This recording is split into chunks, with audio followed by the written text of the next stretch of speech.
Come paint some Echinacea with me. I've got a watercolor set from Winsor & Newton. I've got a clipboard.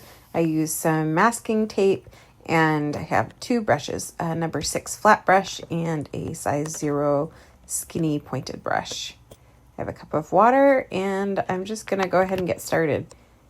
This is the area that I'm looking at, and they just caught my eye, and I thought those are beautiful shapes to the leaves, and there's so many vibrant colors and so many different textures in these flowers. I would love to make a painting of that. So I decided that that will be my daily painting today. Just started with making the shapes of the stems. Now I'm going to start putting a little bit of color where the center of the flower is going to be. And just shading a little bit that stem area and putting some landmarks for the leaves. Not trying to get overly detailed, but just trying to give everything its place. And I'm using a couple different shades of green. Not really sure how it's all gonna come together quite yet, but I am trying to be using a little bit of a darker color. Look, I have a little friend. Trying to use a little bit of a darker color for places that were a little more shady on those leaves, or just darker leaves in general. Just adding those up and down the stem. Now going in with some brighter pink for the petals and giving the center a little more shape, a little more volume. And those leaves that were particularly bright, or that, you know, I can tell that I didn't water enough and some of the leaves are dying on the stem, I used a more yellow and kind of tan looking green color, kind of like an army green.